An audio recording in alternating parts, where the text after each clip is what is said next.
So you are here to learn about Read and Write. What is Read and Write? It is a tool that is a Google Chrome extension, and I'm going to show you all how to sign in and make sure your students are signed in. It helps students in various areas, reading, writing, studying, and research, and it gives students a bunch of autonomy so that they are choosing which tools they want to use, which tools they want to combine to use as they are completing work.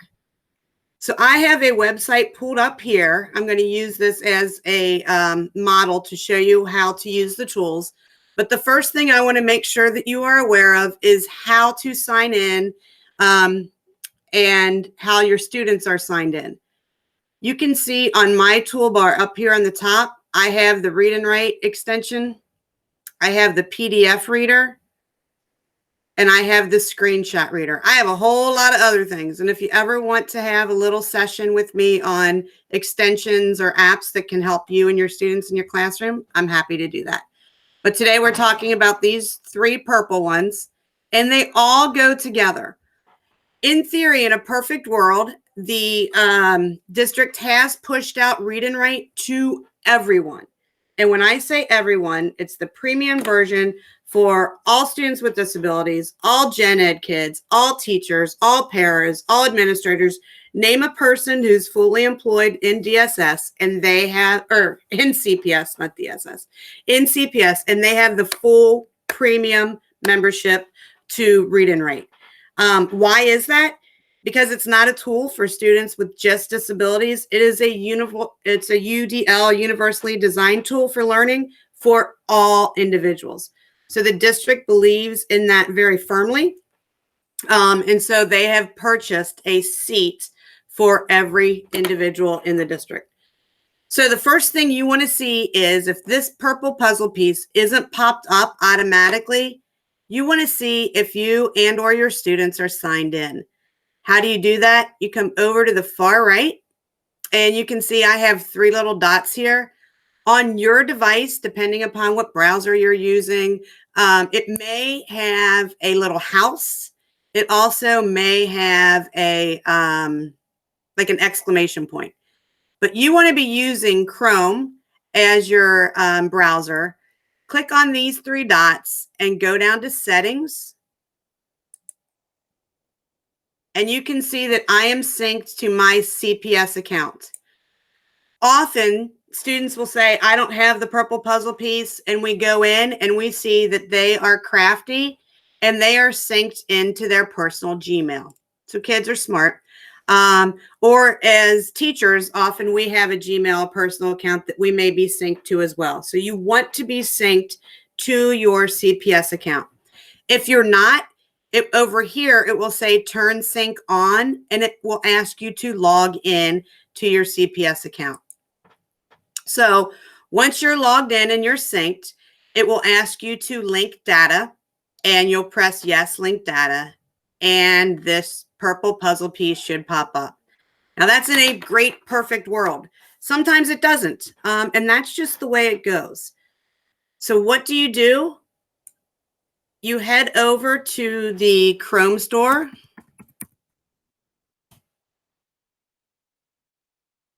And over here on the left-hand side, you're going to type in Read and Write.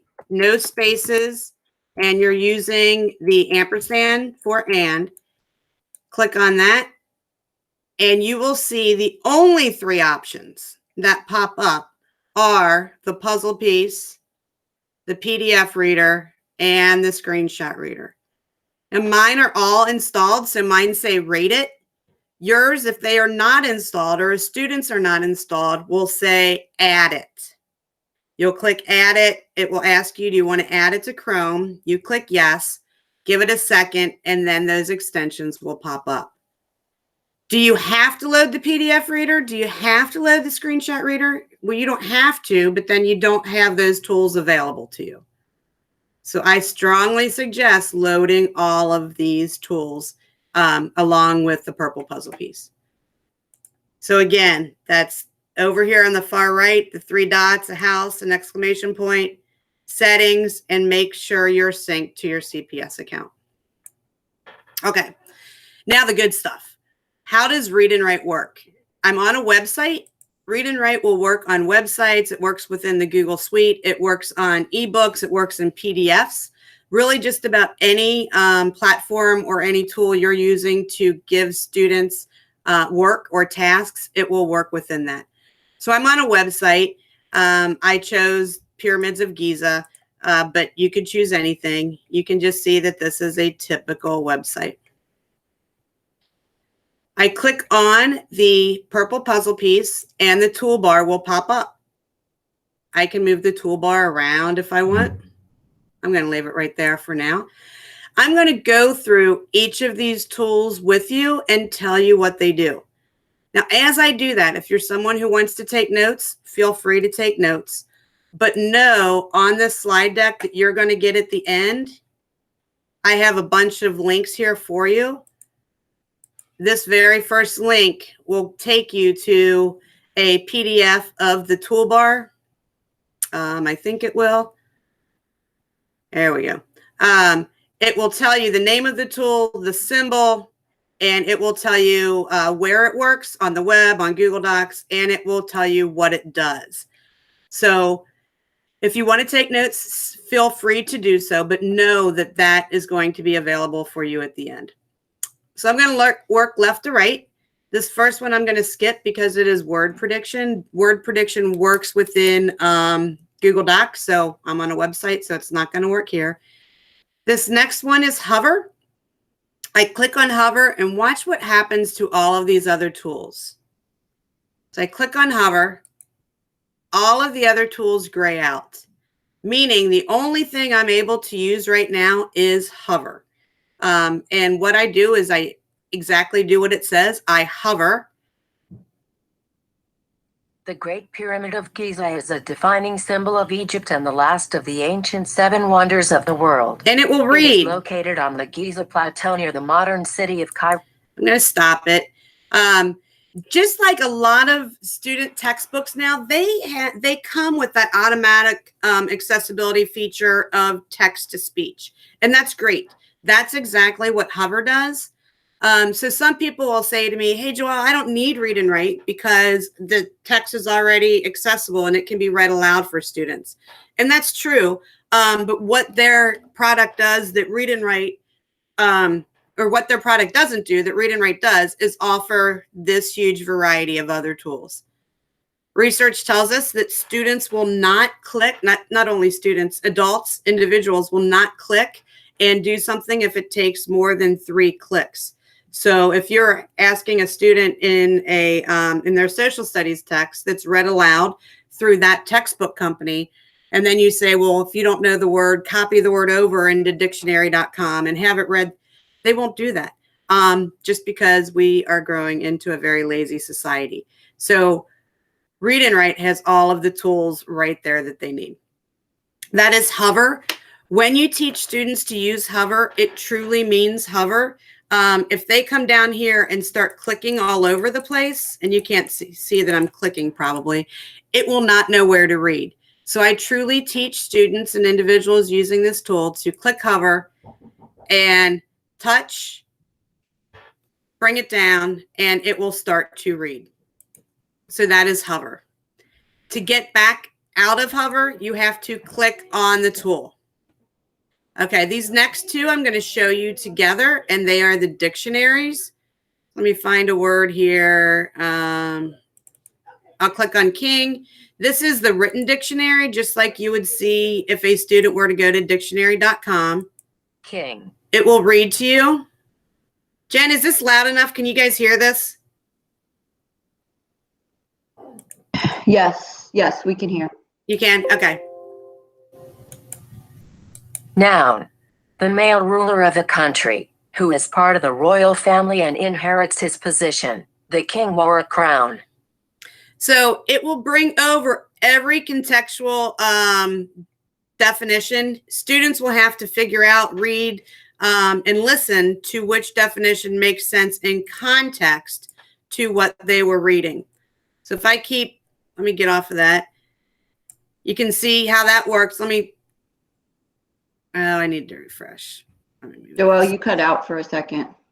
I did. Am I back in? You're back in. Okay, sorry. I'm going to highlight another word. Now you can see I've clicked on a word. I have the written dictionary, but I also clicked here for the picture dictionary.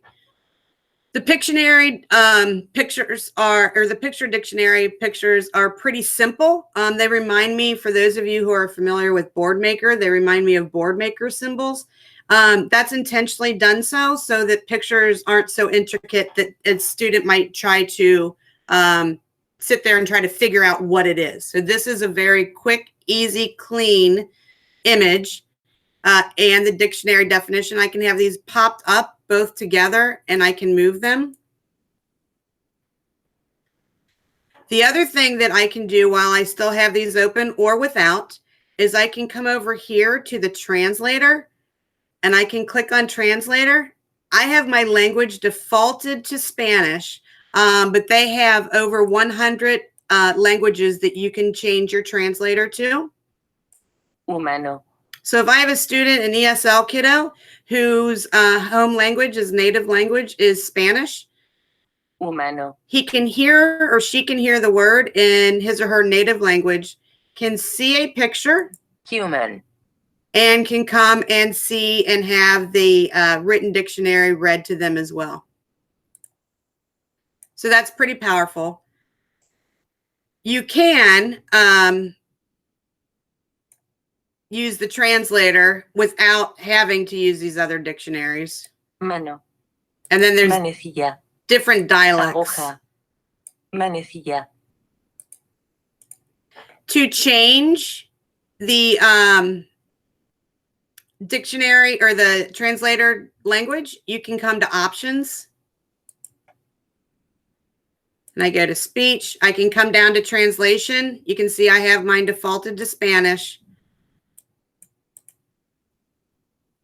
But there are over 100 languages here that you can choose.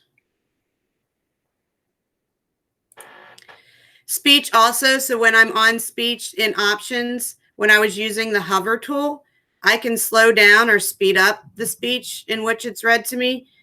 I know 50% seems to make sense, but truly you probably want it at about 38, 40. I can choose here to have it continuously read. So once I hover, it will continuously read. That's where I have mine defaulted.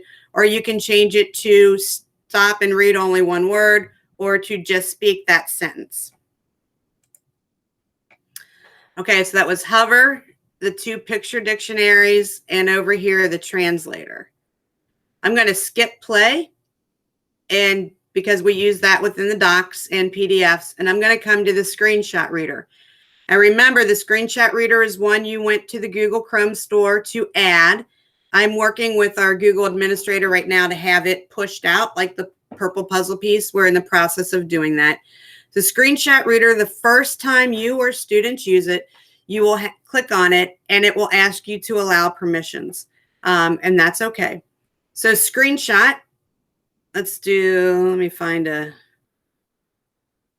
So let's say a student is reading this article and they come across this picture. They may look at it, but what our students probably won't do is read this information underneath the image. Our students tend to skip that information under images or under a graph or within graphs or charts. So I can take this screenshot reader because if I'm on hover read, it also will skip this. But I can take this screenshot reader. The Pyramids of Giza, aerial view. And it will read that to me. The Pyramids of Giza, aerial view. The Pyramids of Giza, aerial view. Well, I don't know if you guys can see there, but there's a play button and an X. I'm trying to X out of it. The Pyramids of Giza, aerial view. It's without much success. Let me see if I can get up there. The Pyramids of Giza, aerial view. Okay, we'll know that the screenshot reader is there. The other thing you can do with a screenshot, so if I wanted to come over here to an image, I could totally do that. The other thing you can do with a screenshot is take a screenshot of a part of a chapter or beginning paragraphs and you can have students practice repeated readings. Now, that's a lot of text, so you can see it's thinking, and I'm not going to give it all that time to, if it comes up. Toward the end of the early dynastic period, c. 315. So students can practice repeated readings with the screenshot reader. This next one is an MP3. It makes an audio of whatever you have highlighted. So I'm going to click on here. Since I have some text highlighted, it will download right here. And why might you want to use an MP3? Well, it helps students build background knowledge. It helps them paint visuals in their head. Toward the end of the early dynastic period, c. 3150 c. You could post that MP3 in Schoology or in your Google Classroom, whichever one you're using. But I love the idea of students painting a visual or a picture in their head before we show them what the reading is going to be about. It helps them set a purpose for their reading. I know a lot of teachers who also will take that MP3 and send it to parents, and so that parents can listen, maybe in their car or wherever, in their car with their students even, but they can listen to what the students are reading and working on at school. So that was the MP3 reader. This next one is a web search, and it defaults directly to Google. So let's just show you that. I highlighted this period here. I'm going to go to the web search. It will pop up a new window, and it pops up to a Google search of exactly what I highlighted. Oftentimes, though, when we do searches or when our students do searches, they may be above reading level or not necessarily as appropriate. So you can pop in your Google search and type in plus kids, and it will give you a totally different web search. So that's on anything you search. If you add plus kids after whatever it is, the subject that you're searching, it will give a more kid-friendly search versus just the generic web search from Google. All right, that was the web search. This next one is the screen mask. I click on screen mask, and you see it brings up a bookmark of sorts.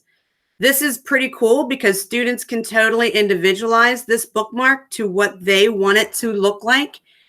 So I come into settings here. I'm over here at this gear. I click on that gear and I can change the color. Let's change it to purple. I can change the background. You can see that background changing. I can change how dark or how light I want the bookmark itself to be.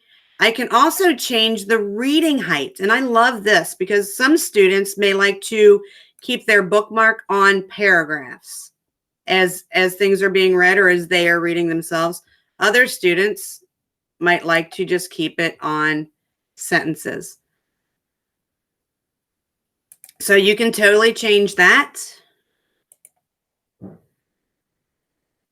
Toward the end of the other thing you can do is you can 3100. I'm going to stop that so that you can see what I did. I'm using this screen mask along with hover at the same time. So I can hover. I don't, for some reason that's not working that time.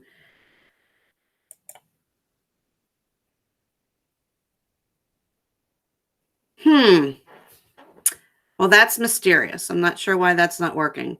Maybe I need to refresh my page. But you saw before, I can have my screen mask, and it will read as I can hover, and it will read, and I can follow along that way as well. I'm not sure why that second time it didn't work. Sometimes that happens. And if that's the case, you can feel free to just refresh your page.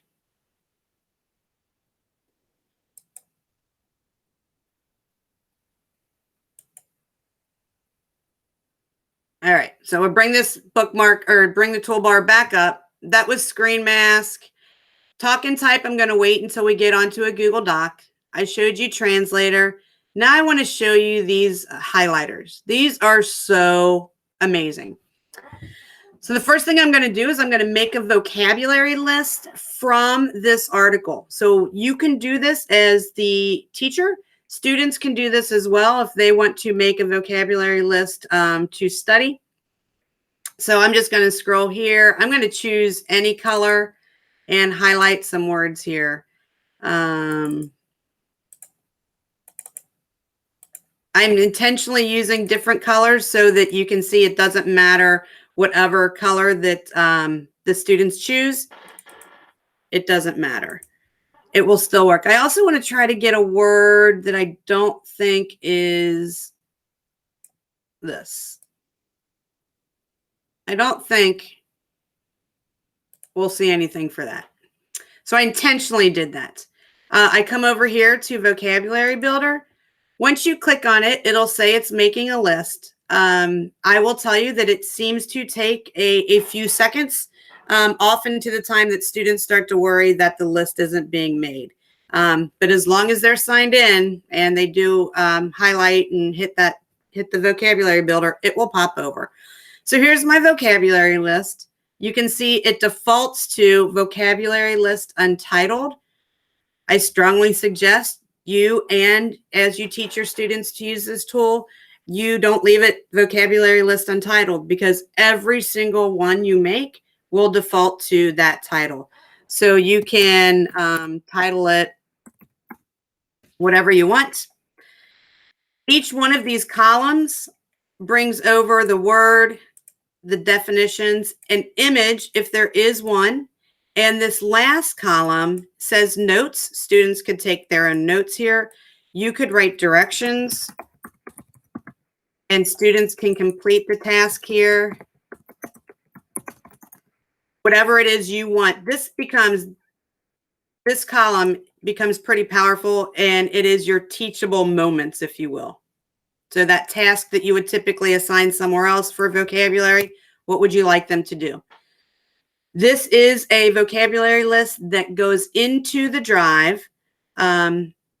If you want to share it with people, you will have to use your share settings. And if someone needs to know how to do that, I can stay on after we finish this session and show you how to share to make sure you understand share settings. When you first use the vocabulary builder, if you've never used it before, it will ask you to allow permissions, because it is putting something into your drive. So same for you or your students. It will ask to allow permissions. Let's come down here. Okay, mystery didn't have, oh, and that other word didn't even carry over. So that will happen if it is a peculiar phrase or word that the dictionary doesn't recognize at all. So this phrase here didn't carry over. So just know that. I would say 95+% of anything you try to carry over will come over. So these images here, I can get rid of them. Mystery didn't have an image, so I could come here as the teacher or the student and come to insert. And I want to insert an image. I'm going to upload it from the web. The nice thing about this web search is it does default to images with user rights and permissions. So that is super nice. I'm going to type in mystery. I can look at all these images. I'm like, oh my gosh, yep, this is the one I want to use. I double click on that image and it will put it in and resize it automatically. Now I can change the size if I want, but it will size it exactly to that given space. So some teachers, even though images are pulled over, one of the tasks they have, students do, you can see I can change the size of that. I could also, if I wanted to, move it around. One of the tasks teachers have their students do is to bring in pictures from the web or from their own device that have meaning to them. Because that we know the visualization with vocabulary is so true for students. Under meaning, it will bring over every definition that is in the dictionary, so students can choose or work together which definition was used in context, and then they can leave that said definition in. So that is the vocabulary list. I clean off. I have some things highlighted. You can just see I'm highlighting it all. I come over here to this little broom and it clears off all the highlights. The next one I want to show you is this one, and this is collecting highlights. This is for organization, for research, for beginning writing of a paper.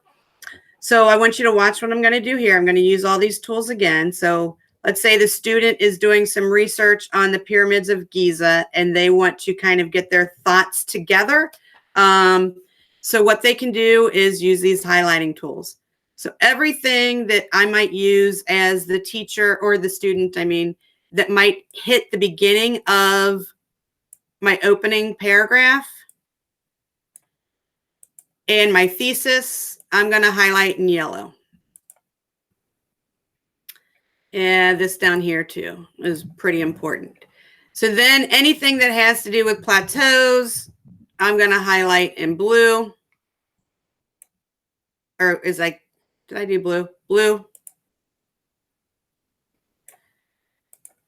Anything that has to do with construction of the pyramids, I'm going to highlight in green.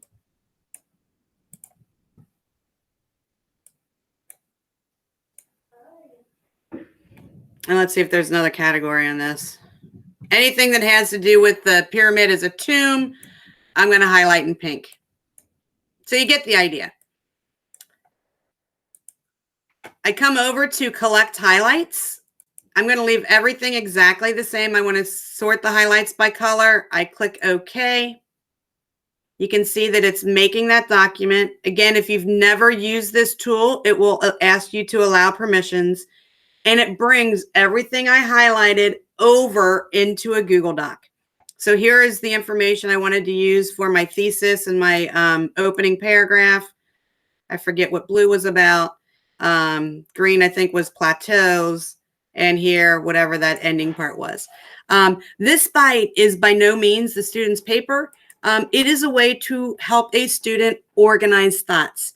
I think back to when I was in school and learned to start writing papers. We used to take information from an encyclopedia and bring it over literally to a paper and pencil and organize our thoughts in that way. This is just a different way of doing that. At the very bottom, I believe 6th or 7th grade on up has to cite sources in their writing. And so that source is cited right there. For extension for students who can go ahead and start citing sources that are before 6th grade, absolutely. If that's an extension that a student needs in writing. So that is the highlights. Up here, you can see that it defaults to highlights untitled. So you will want to make sure you title that. And again, give sharing rights, or students give sharing rights if that is the task or if you need to.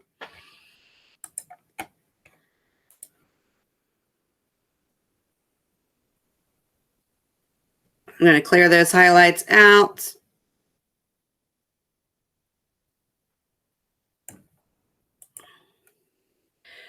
These last two are pretty cool tools. This first one is Simplify Page. You can see, although we want to teach our students about the pyramids of Giza, and this, let's say this is the best website ever in the world, there's a lot of distractions, a lot. If your students are anything like my kiddos, they are clicking on all of this, and they are way more involved in all of these ads versus what the content is over here. So if you come over here to Simplify Page, it will take that same exact article. You can see the same exact article,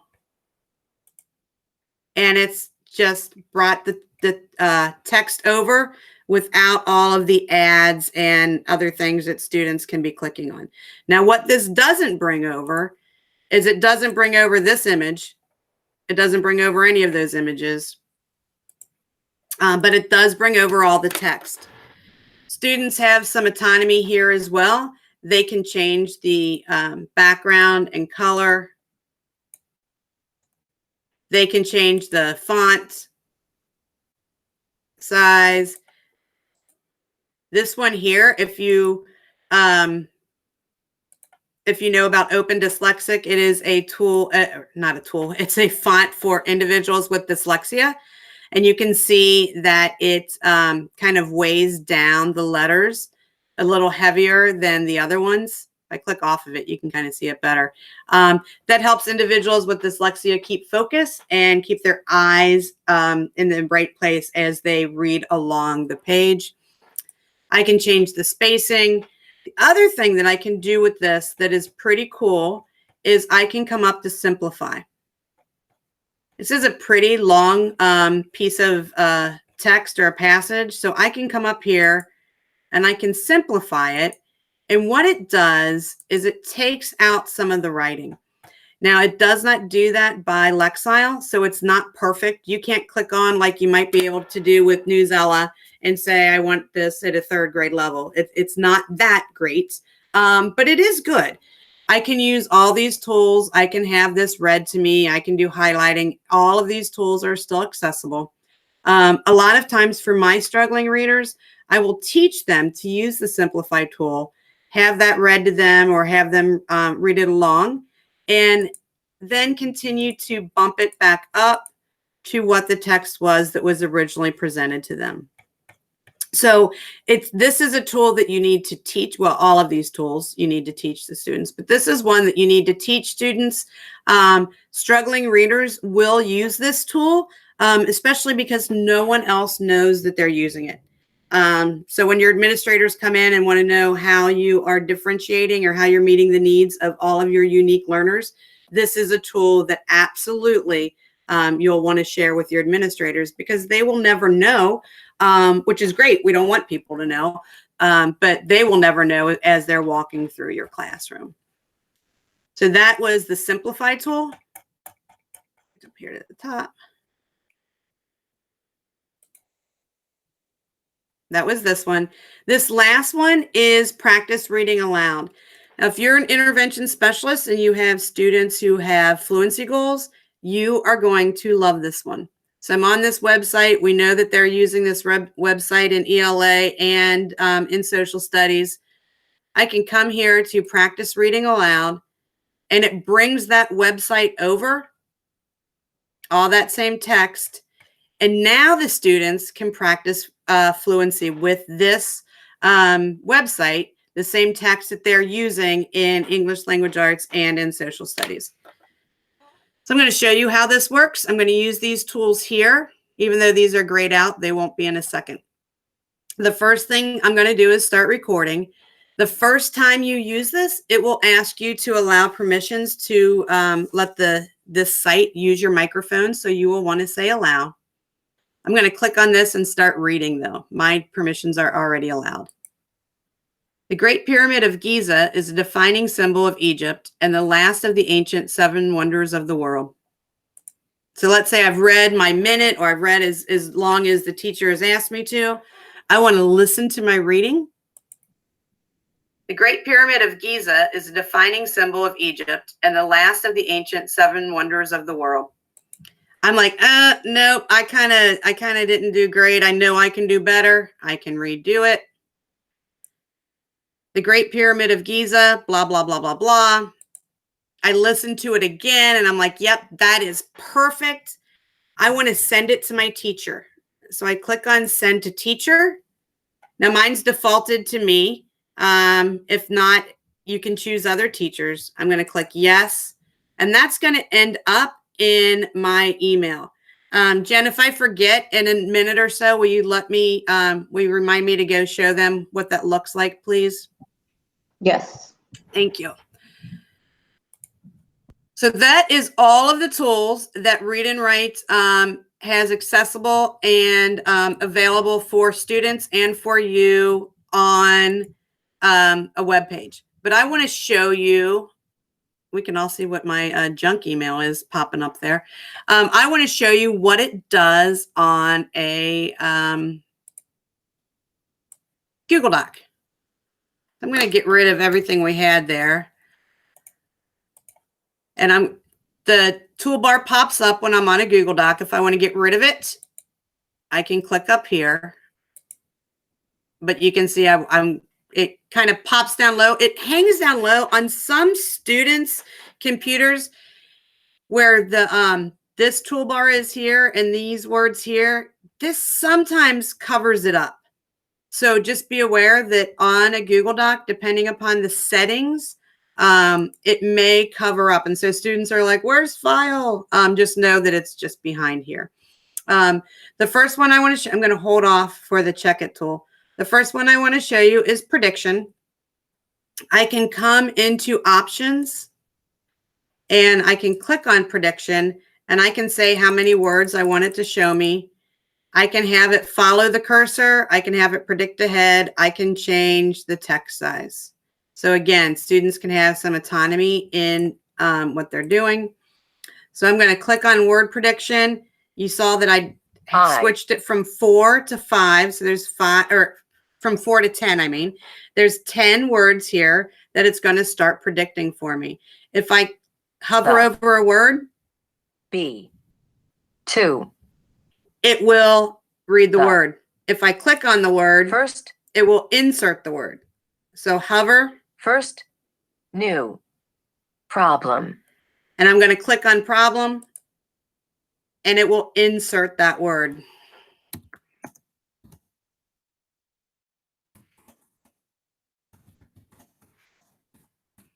But you can see how this is.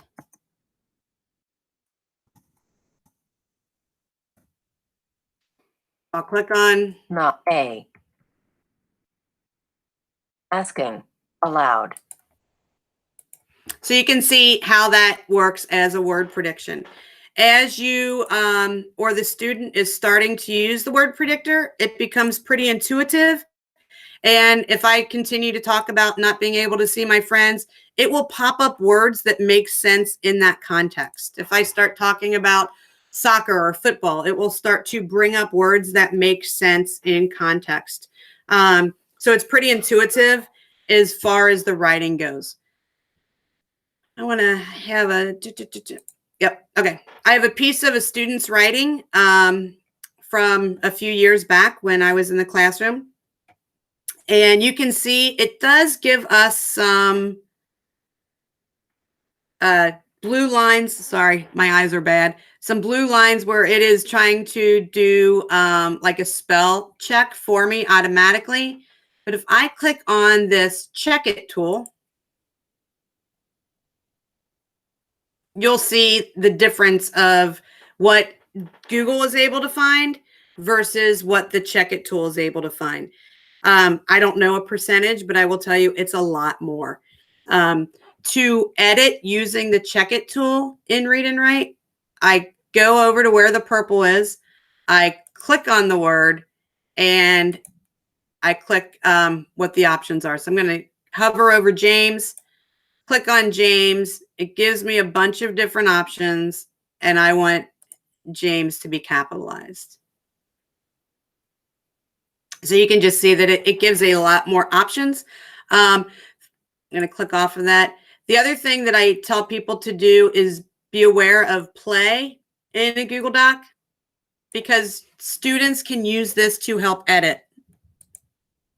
My mom, I want to go back to her hometown and see her old friends. The main reason I was really going is because my Papa James.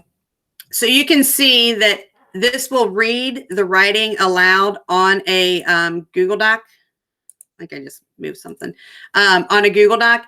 Having that student listen to their writing back is far more powerful than saying, hey, buddy, I need you to go edit. And then that student brings the paper up 4 seconds later and says, I'm finished. And so this having students edit using the play tool is far more beneficial, and students can share their writing here with teachers, with other students, and students can play and listen and edit each other's and collaborate on that editing piece together. Here, I can insert voice notes onto Google Docs. I need you to check on the transition period. Remember what we worked on yesterday during class. I can listen to that, and then I can insert that And this does take a hot second, and it will insert as a comment over here. So students can then hear, they can hear what my feedback is instead of if I type it in. So some students, that's far more beneficial to hear my voice as the teacher versus to read a comment.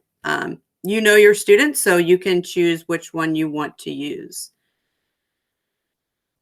That is everything. All of these tools are still accessible and work on the Google Doc and Google Slides, just like they did on the web. Joelle, Yep. you're at 10:47. Okay. Time. And remember, you need to go back and show them where to find that recording Oh, perfect. in their email.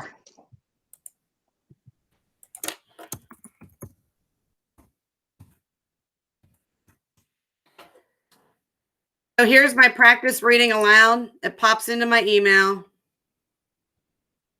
I want to look at that as a teacher. It brings that website over. It will tell me the reading age of the text, and it will also plop over and tell you how long the student took reading. So that's that. The last thing I want to show you is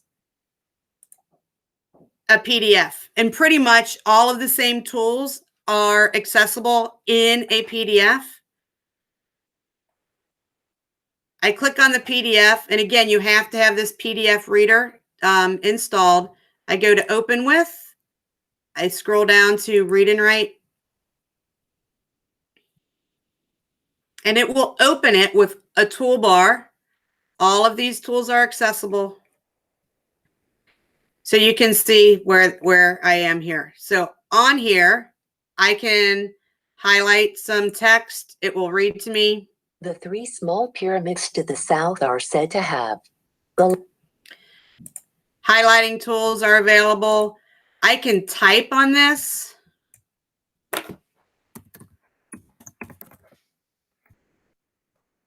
Hazel Pete's, where are my fingers?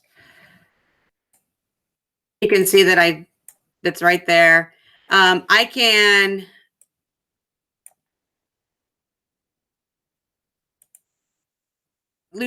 put a little push pin.